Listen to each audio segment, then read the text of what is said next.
Hi, this is Tom, and this is the second part of lesson 15. And this re- we left off reviewing that the mean simply is a balancing point of the distances to the left and the distances to the right. So let's try a problem here that puts our new knowledge to use. And here it is. It says, create a data. Oops, I should have had the word set. Create a data set using the digits of 0, 1, 2, all the way up to 9, so that the mean is 7, the median is 7, the minimum is 2, and the maximum is 9. Okay, here we go. This is a bit of a logic problem based on what we know about the mean and the median. So I'm going to start out, and I am allowed the digits 0, 1, 2, 3, 4, 5, 6, 7, 8, 9. So, I think the easiest way to approach something like this is with a dot plot.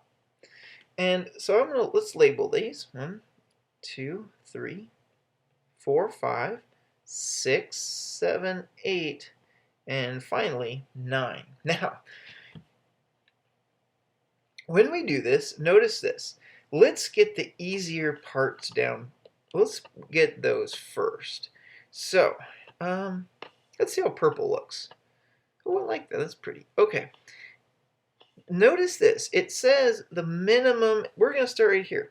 The first thing we're going to do is we're going to use our minimum is 2. So if I put a dot right here at 2, and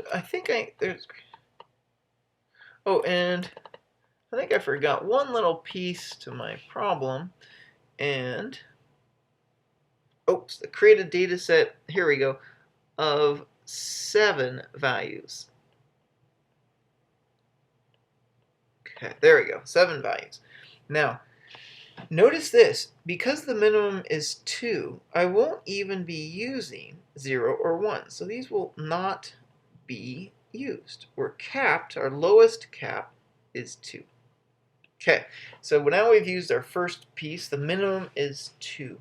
Now the next one here, let's use this. The maximum is 9. Now it doesn't mean there can't be repeats, but we might as well at least get 1 down. Okay, in the previous video we used the symbol, the triangle, for the mean, and let's do that again.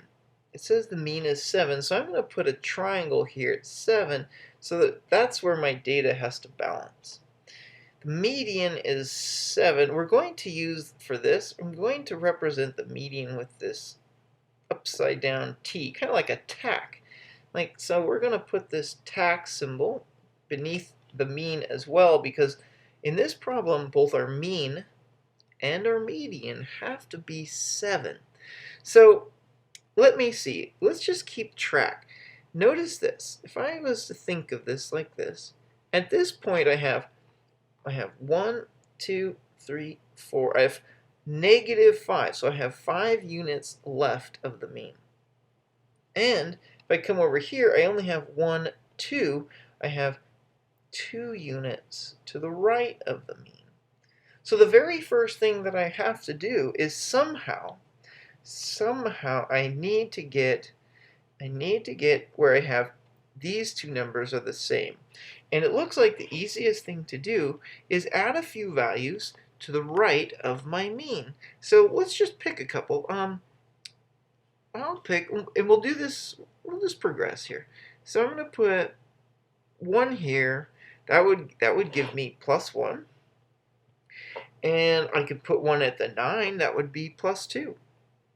So let's do that. And if this doesn't work, then we'll go back and correct it.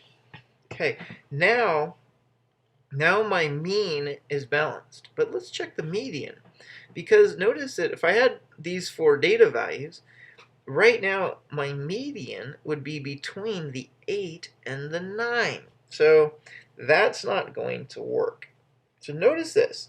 If I want my median to be at 7, that means that the 4th data value in the data set has to be at 7. Well, let's see. I've used 4. Let's put 3 dots right here at 7. And if we need to move them, we will. And so I'm going to think of, we're going from left to right. So if I go from left and then I'm coming down, we'll come this way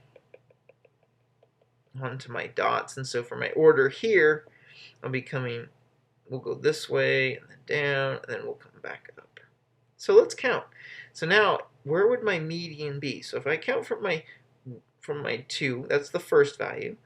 Then my 7 is the second. Another 7 is the third. And here I have a 7 as the fourth value. And then let's see what happens. If I count from the right, I have a 9 as my first, a 9 is the second, an 8 is the third, and it looks like I end up, oops, this arrow is off. And then my next one, oops, there we go. And my next dot, that takes me right to the same fourth value. And there you go. So now we've kept the mean and the median at 7. We've met the maximum and the minimum requirements, and we've used all 7 of our data values. And that's kind of a fun problem that applies the logic of all these different pieces that we've studied in one problem. I hope that helps. Thanks for watching.